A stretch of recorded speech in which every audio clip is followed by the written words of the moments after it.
So, good morning and welcome, friends, and a great Merry Christmas to you all. I'm John, Father John Deere, and thanks so much for joining me today as we start the fourth week of Advent together.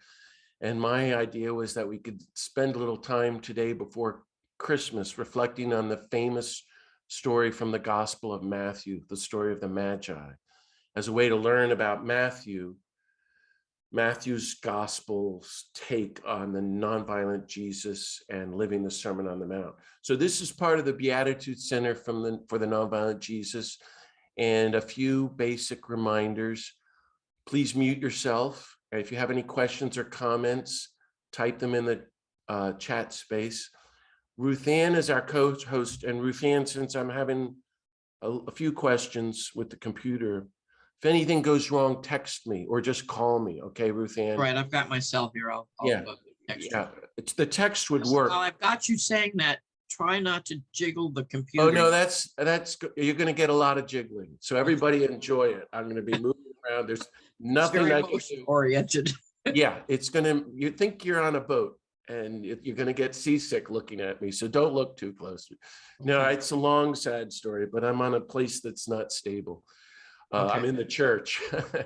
So we're going to go about an hour and a half, and I'm going to talk about 45 minutes and then open up for discussion. And as you know, in about a day or two or three, we'll send you the recording link if you want to watch it again. And if you want to get your Bible or your notepad or a journal, that's all great. And so the way I look at this is that it's Advent, it's the fourth Sunday in Advent.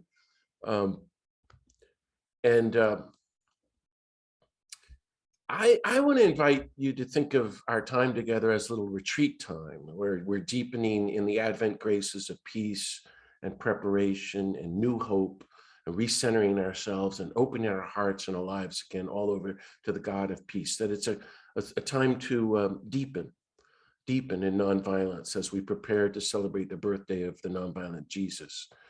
So let's begin with a little prayer, okay? And if you want to take a deep breath and center yourselves and notice how you're feeling, just relax. Just invite you to relax and enjoy the Zoom, however it's good for you. And let's all take a moment and re-enter and center ourselves in the presence of the God of peace, who loves you infinitely, and to ask for whatever graces you need this Christmas for yourself and the world. God of peace, thank you for all the blessings of life and love and peace that you give us, especially the gift of Christmas when we celebrate the birth of the nonviolent Jesus. Be with us now as we reflect on the Epiphany story, and help us that we might recognize the presence of the nonviolent Jesus in our midst, that we too, like the Magi, might renounce the culture of violence and war and give our lives to him and to your reign. And bless us in this Advent season as we look to Christmas, that we might deepen in peace and light and hope and nonviolence, and be strengthened to do our part to seek your reign and welcome Jesus's Christmas gift of peace on earth. Amen.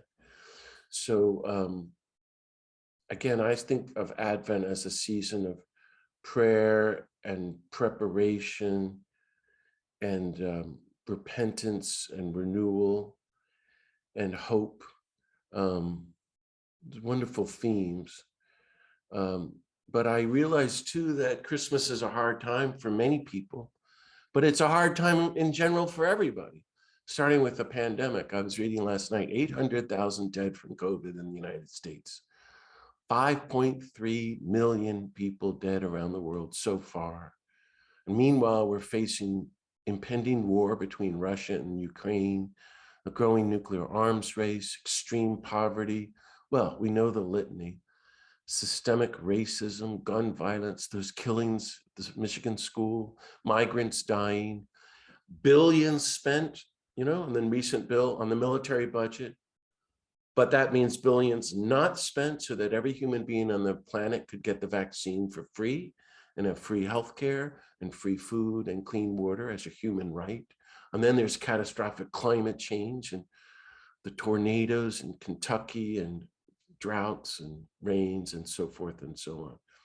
I think all this violence, all the racism, wars, killings, environmental destruction, greed, the hatred and the division in the culture go directly against God.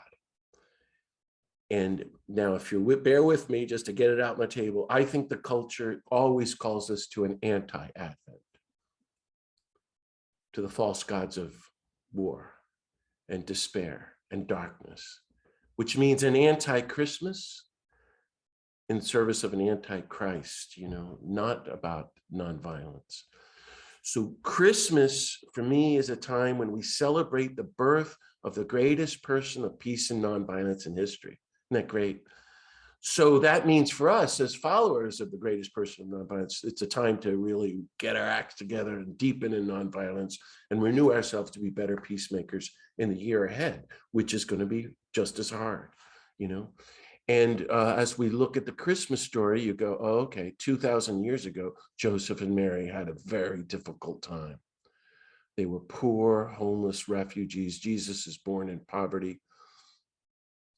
And only Matthew and Luke have these nativity accounts. But Matthew is very different. Matthew's addressed to the Jewish Christian community. So he starts with the genealogy to say, hey, this guy really is the Messiah because he's a direct descendant from Abraham and David.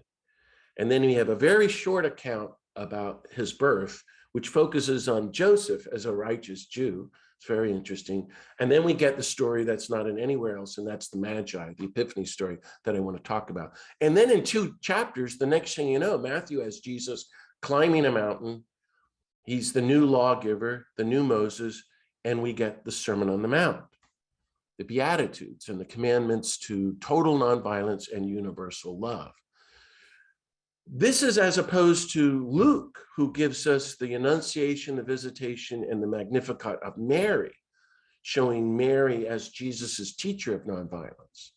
Here we have the story of the Magi. And what I want to propose, which I love, is that it sums up the entire gospel in a nutshell. That's what's so cool about this. And wow, is it radical.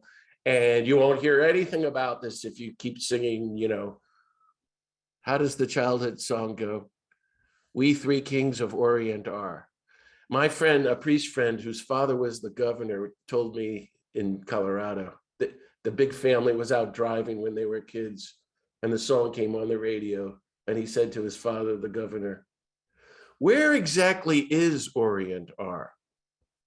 Okay, that's a bad joke. Okay, back to my reflection here. Sorry about that, Ruth. Yeah. So I'm trying to cheer you up because it's going to get heavy. This is Matthew chapter 2, and I want to break the story up into 4 parts, okay?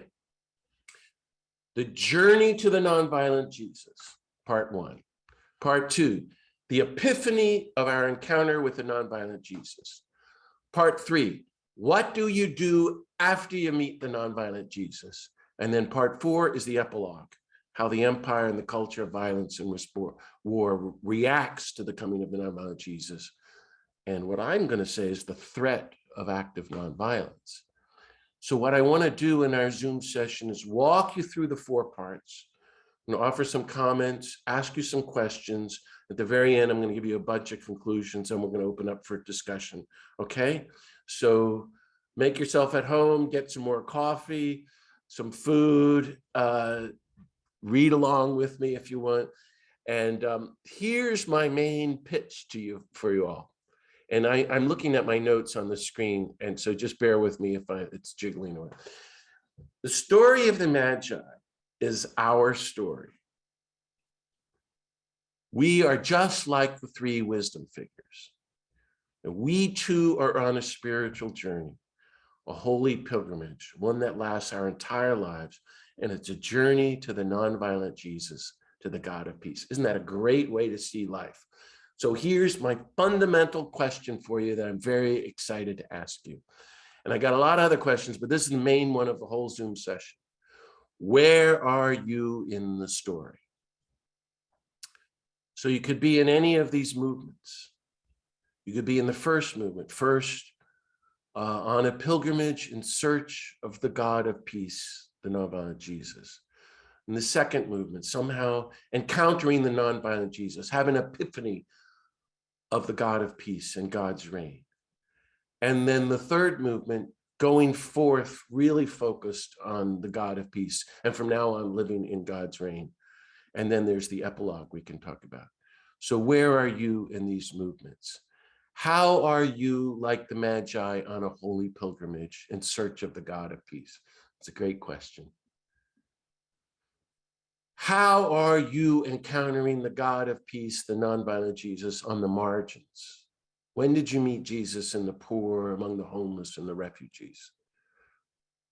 When in your life have you had an epiphany moment when you realized you were in the presence of the God of peace? And how are you like the Magi, changed by your epiphany? That from now on, you're going to live in God's reign and not the culture. So this is part one from the Gospel of Matthew, chapter 2. I'm just going to read it, so I invite you to listen.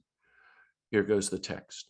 When Jesus was born in the Bethlehem of Judea, in the days of King Herod, behold, Magi from the east arrived in Jerusalem, saying, "Where is the newborn King of the Jews? We saw his star at its rising and have come to do him homage." When King Herod heard this, he was greatly troubled, and all Jerusalem with him. Assembling all the chief priests and the scribes of the people, he inquired of them where the Messiah was to be born. And they said to him, "In Bethlehem of Judea, for thus it has been written through the prophet, and you, Bethlehem, land of Judah, are by no means least among the rulers of Judah, since from you shall come a ruler who is to shepherd my people." Then Herod called the Magi secretly and ascertained from them the time of the star's appearance. And he sent them to Bethlehem and said, "Go and search diligently for the child. And when you have found him, bring me word that I too may go and do him homage." So after their audience with the king, they set out. And behold, the star that they had seen as its rising preceded them until it came and stopped over the place where the child was. So that's the first part of the Epiphany story. And this is my take on it. When the nonviolent Jesus is born, the whole culture of violence and war freaks out and reacts. On the one hand, the empire is totally threatened by the presence of the nonviolent Jesus. That's what Matthew's saying right there. On the other hand, all of creation, the universe itself, is pointing to the nonviolent Jesus. Like, that's him there. There's the guy. There's your hope. There's your peace. There's your way out. The star. Isn't that fantastic? So these three Magi, these wisdom figures, set out to find the newborn king. And King Herod, the tyrant, who's a mass murderer and represents the empire, is greatly disturbed. And we're told all of Jerusalem. So all of Jerusalem is really upset that these people have arrived, saying there's a Messiah. In other words, Matthew is saying even this powerless child is a threat to the most powerful war-making person in the region. In effect, the whole empire. There's such deep teachings there if you really ponder that the power of nonviolence, the power of vulnerability, the power of peace. So the tyrant gathers all the religious authorities whom he keeps under his control, and he asks for the birthplace of Messiah, and they name Bethlehem, and he claims, "I want to do homage myself." But like all imperial and government leaders, he lies. His sole intention, as we'll see, is to kill the child. Like all tyrants, he kills anyone who threatens his power. So we are right in it, right at the beginning of the Gospel of Matthew. And remember, we're going to get the Sermon on the Mount a couple of chapters after this. That's why I'm talking about this. It's amazing story and amazing writing. So who are these Magi? Well, we're told that they're three Magi from the Persian priestly caste from the east, which would be present-day Iran. If you look it up, it's the Zoroastrians, which is a hereditary priesthood, and they still exist today in India and Iran. But it's clear that they are seekers, they're wisdom figures, they're Gentiles, they're not Jews. And no one is ever called wise, but here they're called wise. And I think that's because they're seeking the nonviolent Jesus. If we want to be wise, we have to seek the nonviolent Jesus. So what I'm saying is right from the beginning of the story, we're learning that if you're going to seek the God of peace in a culture of war, if you're going to seek the nonviolent Jesus in a world of total violence, there are going to be political implications. Everyone everywhere is disturbed that someone dares seek the God of peace, this child who will be the nonviolent Messiah. So the wise men, in effect, are disturbers of the peace, of the false peace of the culture of violence and war. It's very rich. And they're not afraid, they're determined. So they meet the horrible King Herod, but they go ahead on their journey to find the God of peace. And then they see the star and they follow the star. And that's what we have to do too. It's also magical. Like the Magi, we're going to decide we're not going to do what anyone else tells us to do. Not what the culture of violence and war says, not what the president, certainly not what the media says. We're going to seek the nonviolent Jesus, the God of peace, come what may. And like the wisdom figures, we're going to let creation lead the way. Isn't that fantastic? That creation points them to the God of peace. That means they're contemplatives who pay attention to nature, to the sun, the moon, the stars, the mountains and sea and creatures. And they let creation point us to the God of peace, to the Creator. And I'm convinced of this. If you look closely, creation will lead you to the God of peace. And this is nothing brand new. All the indigenous peoples of the planet have been living according to this spirituality for thousands of years. They're today, like the Magi back then, letting creation point them to God and actually teaching them how to be human. And I've heard that from the indigenous people I've been with, from the Pueblos in New Mexico to indigenous leaders I met all over from South America when I was in Bogota. Anyway, and if we had been doing what the indigenous had done, letting creation lead us, we would not be facing catastrophic climate change. That's another point. So what we have to do is be like them and let creation lead us to the God of peace. But don't be surprised when you reflect on your life journey and where you are in the story and how you are trying to seek the God of peace and how these days you're looking for the nonviolent Jesus in this terrible world. If you start talking about, hey, I'm interested in the God of peace, I'm interested in the nonviolent Jesus, if everybody gets upset and you disturb everybody. And don't be surprised if you start studying creation and you're looking to find out where God is coming to you, if you end up in a place that takes you out of your comfort zones, onto the margins, among the powerless and the poor and the vulnerable. That's what the creation is saying. If you want God, that go there. Epiphany story tells us from the get-go that God is not found in the center of power, but on the margins. This is a critical point to remember. And that's true then, and it's very true today. Forgive me for name dropping. I remember I was in with my friend Bishop Gumbleton in Detroit a couple of years ago. And he was just kind of lamenting, saying, how can we help people know that everything is different? God is present, but not where we think, only on the margins, only on the margins. God does not come among the rich and powerful, but among the poor and the powerless. So if we open ourselves to creation, if we seek the nonviolent Jesus, we really seek the living God of peace, we're going to be led beyond the empire and led out of the culture of violence to a whole new world that we hardly see. And it's going to be a world of peace and hope, as well as suffering. And that's where the reign of God is coming through. So here are my questions for you about part one. How are you a wisdom figure on the pilgrimage to the God of peace? to the nonviolent Jesus? How these days are you seeking the nonviolent Jesus? It's a really important question. How has nature pointed you in the direction to the God of peace?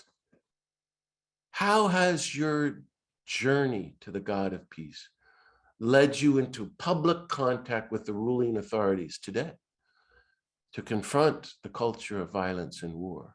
And how does your work and talk for peace and nonviolence and seeking the God of peace and the nonviolent Jesus disturb people around you and upset everyone around you?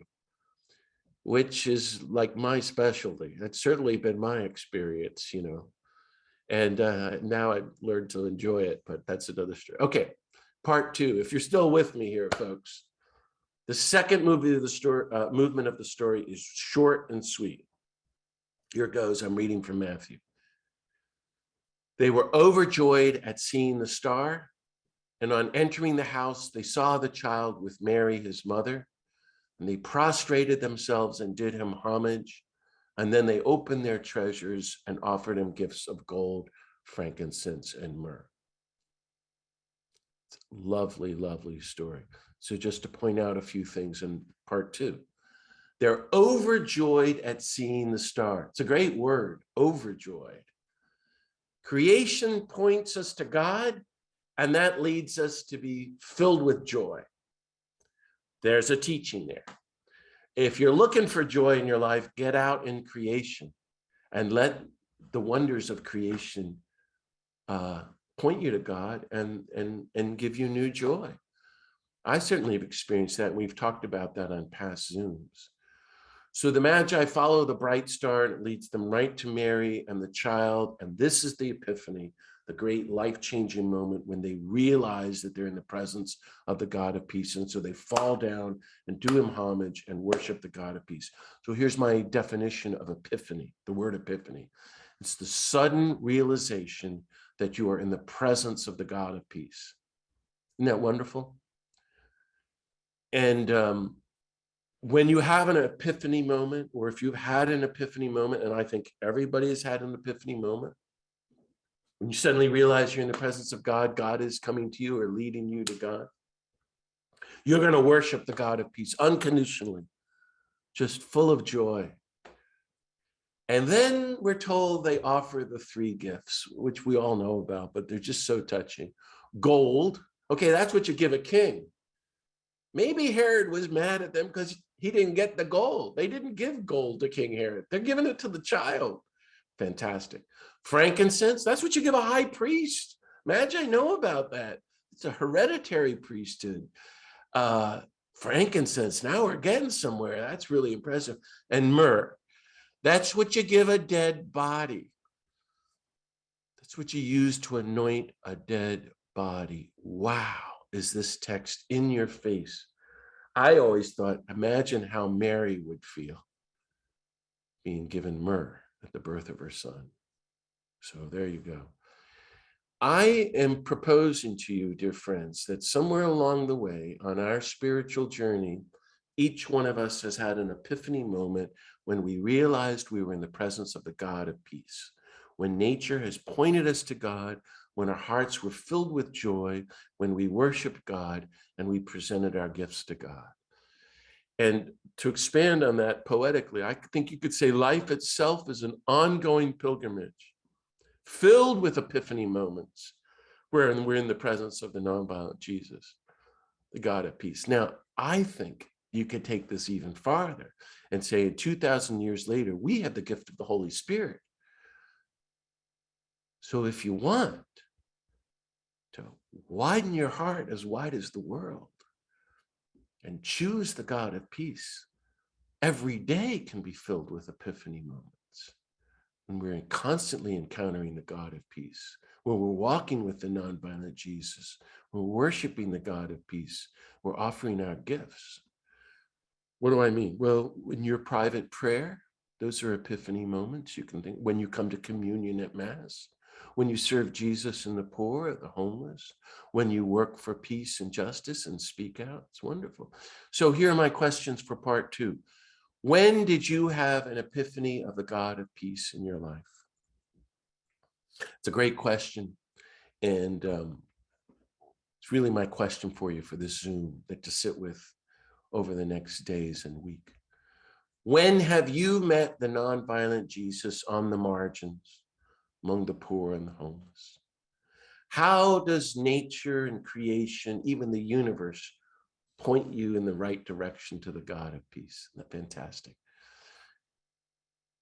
How does looking for God in nature bring you joy, even make you overjoyed?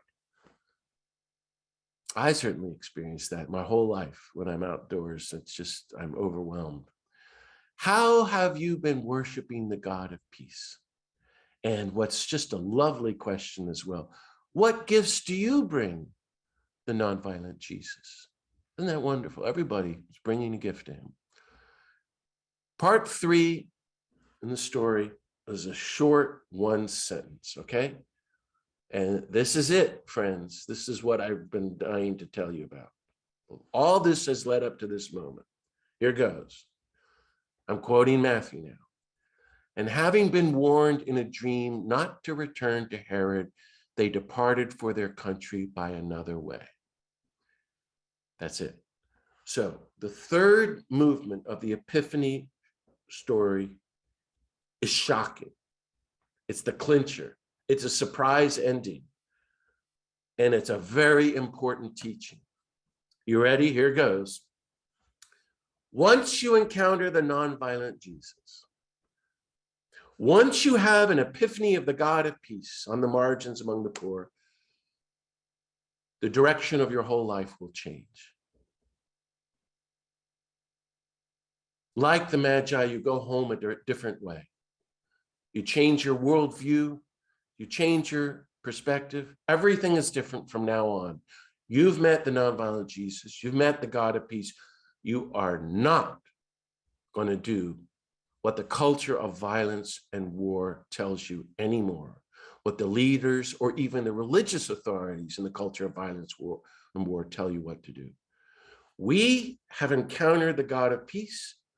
So from now on, we no longer cooperate with the culture of war, with the empire, then or now, with its rulers, from King Herod to Pilate. And should I name names? Reagan or Bush or Obama or Trump or the whole war-making machine.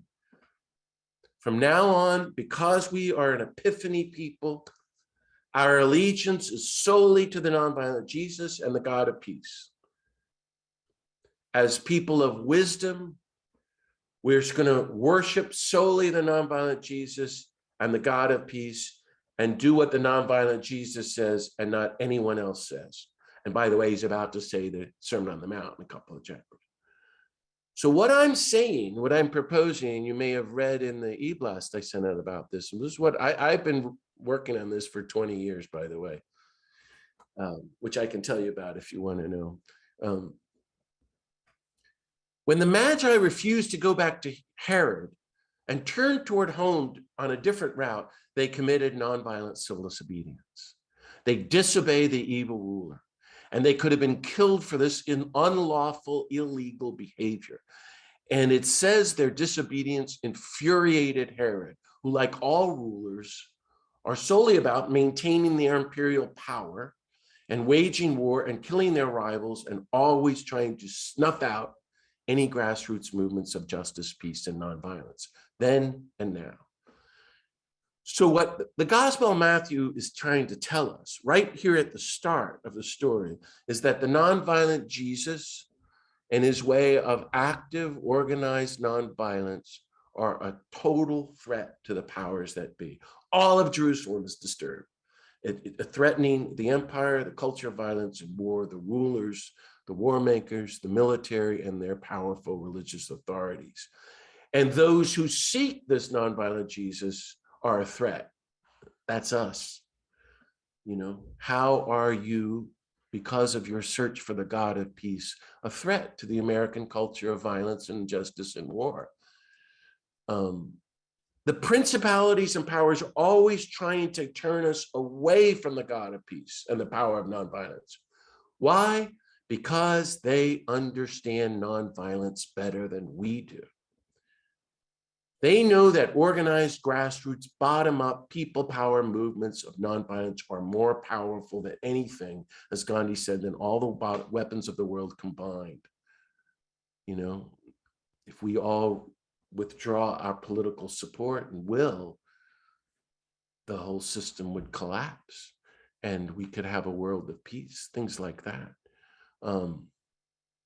So the system and the culture of violence and war are always lying to us and always trying to kill nonviolent leaders who emerge from the poor. You see that with all over the world these days, especially in Latin America, with these heroic people, these activists standing up, many of them indigenous, to protect Mother Earth, and they're getting quietly assassinated.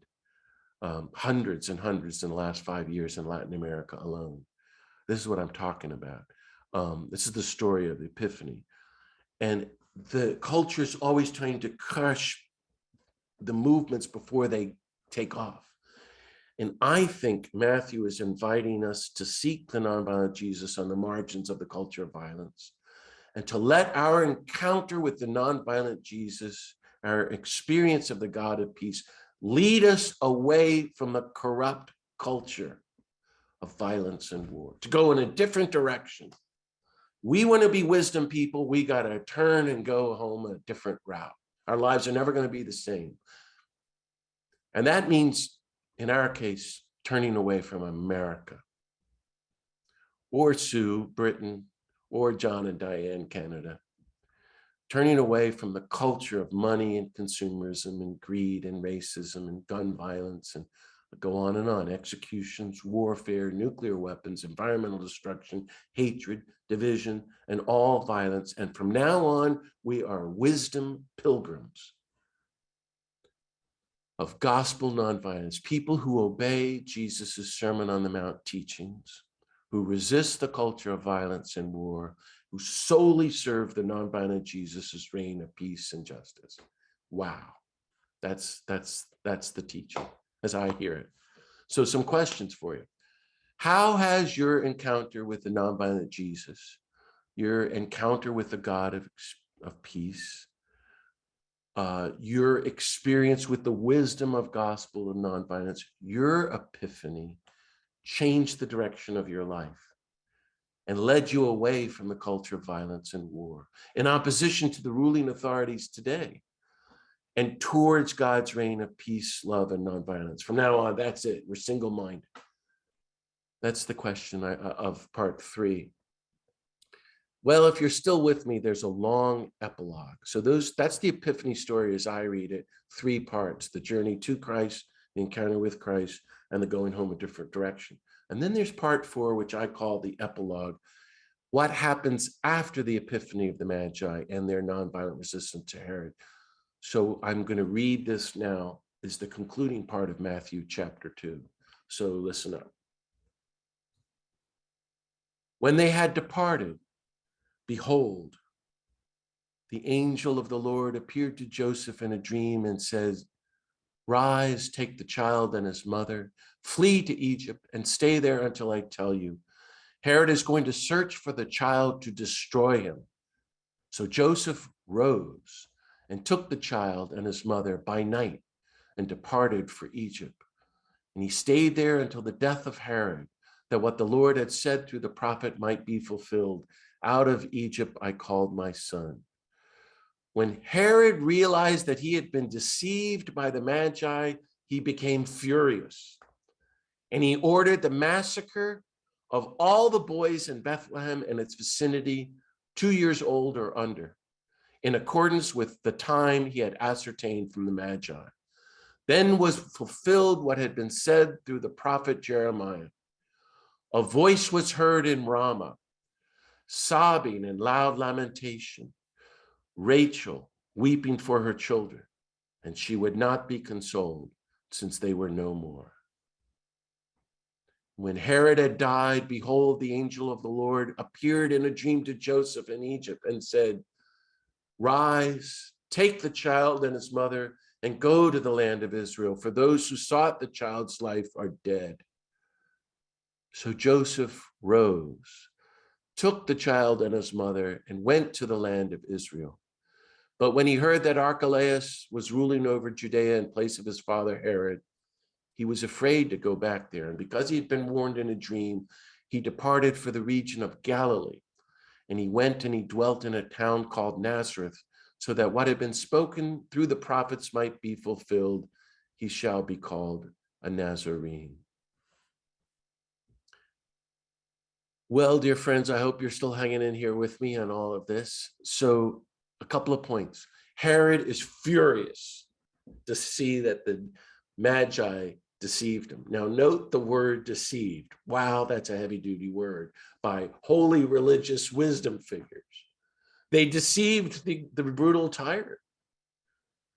That means that the three wisdom figures, I'm just putting it in our face bluntly, disobeyed Herod and the empire. They refused to cooperate with him, and they go home a different route to avoid him. How dare they? Who do they think they are? Matthew's saying that's the spiritual life. If you're on a spiritual journey, you disobey and deceive the culture of violence and war. We don't have anything to do with it. It's fantastic. It's a really important, holy, spiritual lesson. Herod would have killed Jesus and his parents and any witnesses. Think on that. So now he issues an order to kill every boy in Bethlehem and the surrounding area 2 years old or under. And here we see the methodology of empire and rulers, which is using death as a social methodology. Then and now, nothing has changed. How they, our imperial rulers, care nothing for human life. How they threaten humanity with death to maintain their control and power. This is what we see every single day. Why I love this story is because I hear Matthew saying, do not be naive about the Christmas story. And that's why the culture has to mock the Christmas story and get us all about shopping and making money and jingle bells and Santa to avoid the political implications. Today, the nations and empires are planning total nuclear destruction and deliberately, knowingly allowing catastrophic climate change to destroy the planet and kill millions of innocents in the future. No, potentially billions of unborn holy innocents. And the nonviolent Jesus has come to stop all this, to take away the power of death. And he needs our help. So, just as the Magi disobey the ruler of the culture of war in order to obey the God of peace, because they've encountered the God of peace, so all of us who seek the God of peace from now on disobey the culture of violence and war and turn away from its ruling authorities and pursue gospel nonviolence and join Jesus' campaign of nonviolence from now on. From now on, our allegiance is to the nonviolent Jesus whom we've met. And we accept all the social, economic, and political implications of that encounter, of our epiphanies. Once you meet the God of peace and nonviolence, your first act is an act of worship. Your second act is to disobey the false gods of war and violence and the imperial ruling authorities of the culture of violence and war. So I'm talking about here the slaughter of the innocents, the feast, which is on, I think, December 28th. What does that have to do with Christmas then or now? I think what Matthew is telling us in the story is how real and political Christmas is. Really very opposite from what the culture would have us believe. And if we truly understood who this child is going to become, what he's going to do, and what he's going to teach us in the Sermon on the Mount, and the grassroots movement of nonviolence that he's going to start, which continues today, we'd understand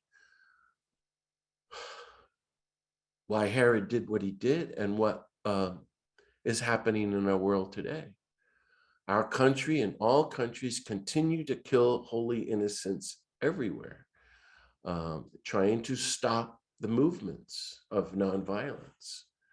And our task as Epiphany people who have met the nonviolent Jesus, who live according to his Sermon on the Mount teachings, is to non-cooperate with the culture of violence and war, and who kills civilians and innocents, and to do our best to stop the ongoing slaughter of the innocents, to defend the world's children. And that's why we have to really study and learn the Sermon on the Mount and join Jesus's grassroots campaign, people power movement of nonviolence that I've talked about in previous scenes. So I'm just reflecting with you on this scene. As Epiphany people, we are no longer, if we ever were, on the side of the murderous rulers and the war makers or the war-making culture. We are people who hear the cry of Rachel today, weeping for her children. And we could go on, and I invite you to, where are you hearing the cry of Rachel today? And Ramah. Iraq, Afghanistan, Palestine, Sudan, death row, inner cities, the family members of all the unarmed African Americans shot and killed, the migrants in the refugee camps. Think of the mothers of the kids shot in the school killings. We can go on, the cry of Rachel. And like Jesus, we're going to go forward into the culture, join him on his march to Jerusalem, and organize, be part of the grassroots movement of nonviolence to stop the slaughter of the innocents and to welcome God's reign of justice and peace. So here are my questions for you. What are the political consequences of your epiphany of the God of peace? That's a great question. How does the empire, the culture of violence and war and its rulers respond to the coming of the nonviolent Jesus today in the power and the grassroots movements of organized, loving, active nonviolence? Where do you hear the cry of Rachel? Where do you see the slaughter of the innocents today? And how are we working to stop the slaughter of the innocents? I know you're looking at me like he's got to cut back on the coffee, but as I said, have been writing this and thinking about this for 20 years. 20 years ago, I wrote this up as a book proposal, what I'm telling you, because I never read any of this. I made all of this up. And all the major publishers rejected and said nobody would believe that. But I still feel greatly passionate about the story. And I have conclusions for you. And bless me, for I have sinned. I have 10 of them, and then we'll stop. But you can make more. There are many of them. So buckle your seatbelts. Here they go. Some of them I've already said. And then I want to hear your questions and comments and your reflections. First, so conclusions about the whole Epiphany story. First, God cannot be found among the rich and powerful, but is always found among the poor and the powerless. That was true today as it was in the Epiphany story. If you want to meet God, go and be with the poor and the powerless. God dwells among the homeless, refugees, migrants, the undocumented, immigrants, those with no security, those with no money, those who are hungry, those in our enemy lands, those who are oppressed and persecuted, among the sick, the dying, the imprisoned, the vulnerable. Second, God is not found in the center of the culture of violence and war, but on the margins. God is always on the margins. If you want to meet the God of peace, you have to go to the margins of the culture of war. Third, epiphanies happen if we follow the lead of creation, of nature, of Mother Earth, of the universe, of the stars. If you want to meet God, spend time in nature, creation. Let the stars, let creation point out God to you. That's an ancient teaching in all of the religions. It's not pie in the sky. It's not New Age. It's in our gospel story. And let yourself be filled with joy as creation points you to the God of peace. Because first of all, if you're looking at, last week I was walking along the ocean out here, I saw all these dolphins, and you can't help but kind of feel new joy. I think they're pointing out, making you think about the Creator. You know, they just were all jumping around and having a good time. Fourth, Epiphanies require that we become contemplatives. If we want to meet the God of peace, we want to have an epiphany moment, we have to be contemplatives. We can't follow the noise of the culture or listen to the culture of violence or the media, all that bad news. We study the stars, the sky, the universe. We're always on the lookout for the God of peace. And to be a contemplative, Merton says, and so many others, I think it was Simone Weil who defined prayer as attention. It's a great word. We spend time in creation. We know the natural world, and we pay attention to what's happening. And we get led to the God of peace. Fifth, this is very interesting. You could say this is poetic, but epiphanies happen at night. They are journeys toward God, but they take place in the dark. We don't know where we're going. It's nighttime. And it's a long nighttime journey until we have the sudden spiritual experience of we're in the presence of God. But remember what Martin Luther King said, the height of the movement when things were so grim. Only at night can you see the stars. Sixth, epiphanies require community.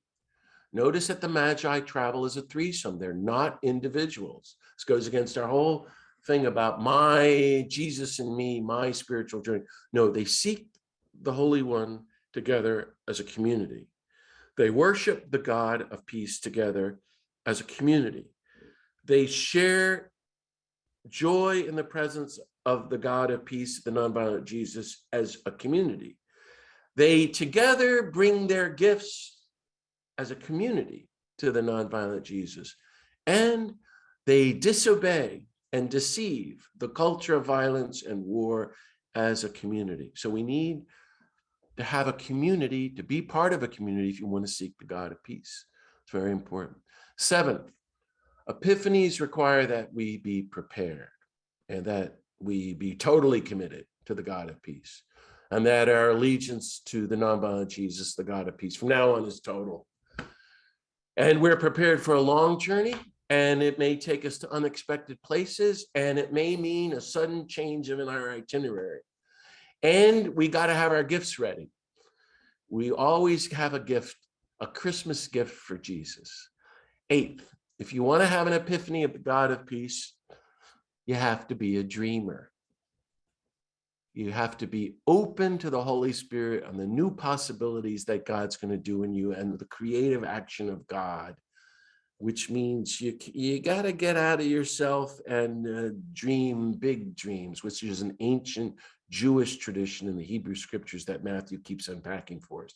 Ninth, epiphanies call for religious tolerance and interfaith solidarity and real inclusivity and acceptance of the whole variety of human life and religious diversity. Isn't that wonderful? Mary and Joseph are devout Jews, and they welcome the Magi, who are non-Jews. So Mary and Joseph, right from the start, respect all religions and all cultures and all races, and welcome anyone who seeks the God of peace. Isn't that wonderful? Finally, epiphanies are political. If you have an epiphany of the God of peace, you're going to have to expect political consequences. The encounter with the God of peace in our lives is going to lead us to turn away from the culture of violence and war.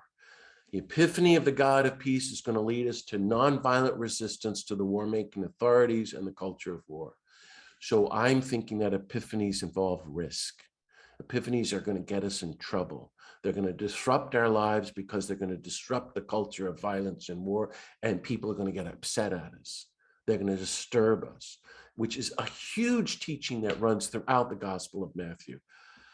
Maybe I should talk about that someday. Like 5 chapters worth. Jesus is saying, look, this Sermon on the Mount stuff's not going to work. They're going to want to come after you and kill you, and some of you are going to be put in your prisons, and your family's going to turn against you. Everything's going to be disrupted if you do pursue this way of nonviolence, if you seek the God of peace. But as people of nonviolence, as wisdom people, we let our lives get disrupted. We become disturbers of the peace, which is really a false peace because we have met the living God of peace. We have met the nonviolent Jesus. We have seen creation pointing out the God of peace, and we deep down are overjoyed. It's all worth it. So I'm going to conclude with the same thing I said at the beginning, that the story of the Epiphany is a story about the journey of gospel nonviolence to our encounter with the God of peace and the nonviolent Jesus. So I ask the question again, where are you in the Epiphany story? In which one of the three movements? How are you seeking the God of peace, the nonviolent Jesus today? How does creation point you to God? When and where have you encountered the God of peace, the nonviolent Jesus? What gifts do you present to the God of peace? How is your encounter with the God of peace, the nonviolent Jesus, your epiphany, change the direction of your life, set you off in a different direction in opposition to the culture of violence and war? How are you disobeying the war-making authorities, and from now on living according to the nonviolent Jesus' Sermon on the Mount, and you're doing your part to stop the slaughter of the innocents today?